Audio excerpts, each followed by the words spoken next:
अस्सलाम वालेकुम, कैसे हैं आप। आज मैं आपके साथ बहुत ही ख़ास रेसिपी को शेयर कर रही हूँ। आज हम दाल माश अचार के साथ बनाएंगे, जो कि बहुत ही लजीज और जायकेदार बनकर तैयार होगी। इस दाल को बनाने के लिए हमें जिन चीज़ों की ज़रूरत है उनमें मैंने लिए हैं टमाटर 3 अदद, उनको मैंने इस तरीके से काट लिया है। 3 अदद सब्ज़ मिर्चें ली हैं।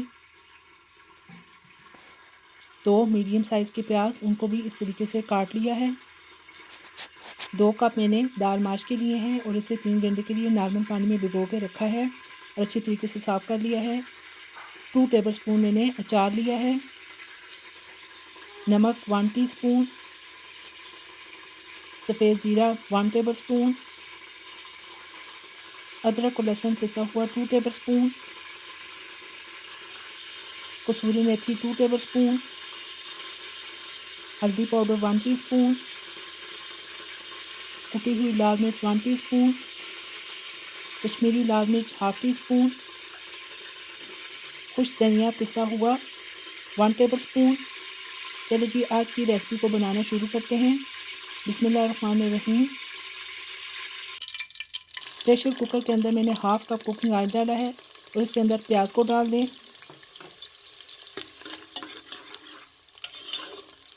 फ्लेम को आपने मीडियम रखना है। ये देखिए जी, जैसे ही लाइट सा प्याज का कलर चेंज होना शुरू हो जाए, लाइट ब्राउन हो जाए, तो इसके अंदर लहसुन और अदरक को शामिल कर दें।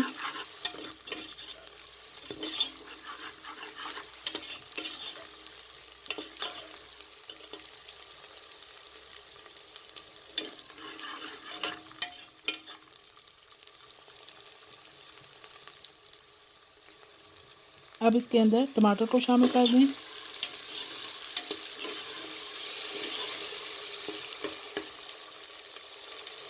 सब्ज़ मिर्ची भी डाल दें। अब कुछ मसाले जात को शामिल कर लें। अच्छे तरीके से चम्मच चला लें।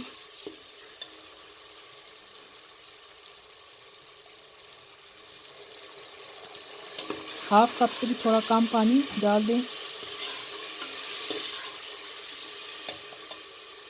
और इसे कवर कर दें। ये देखिए जी, तकरीबन 5 मिनट हो चुके हैं। अब टमाटर अच्छे तरीके से गल चुके हैं। मसाले को मज़ीद 2 से 3 मिनट तक अच्छे तरीके से भून लें।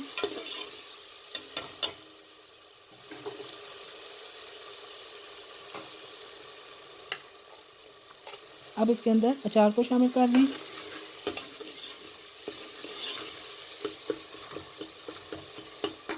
इस दाल का टेस्ट बहुत ही अच्छा होता है। अचार के साथ इसका जायका ही तब्दील हो जाता है। अब भिगी हुई जो दाल थी उसको शामिल कर लें। दाल शामिल करके भी आपने 5 से 7 मिनट तक अच्छे तरीके से इसको भून लेना है।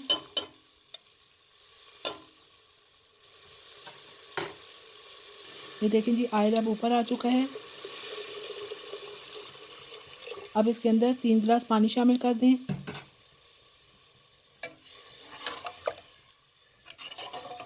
और कवर कर दें।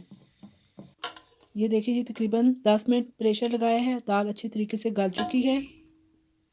अब बारीक कटा हुआ साबुत धनिया और साबुत मिर्चें डाल दें। मैं आपको अब डिश आउट करके दिखाती हूँ।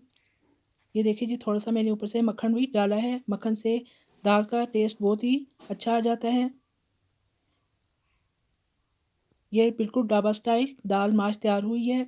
आप इस तरीके से ज़रूर बनाइएगा और मुझे कमेंट बॉक्स में बताइएगा कि आपको मेरी ये रेसिपी कैसी लगी है। इस दाल के साथ आप पराठे सर्व करें या नान सर्व करें, दोनों का बहुत ही मज़ा आता है। अगर आपको ये रेसिपी पसंद आए तो लाइक कर दीजिएगा। साथ में मेरे चैनल को सब्सक्राइब और शेयर भी कर दें और बेल आइकन को भी प्रेस कर दें ताकि मेरी हर लेटेस्ट वीडियो आप तक पहुंच सके। इजाज़त दीजिए। अल्लाह हाफिज़।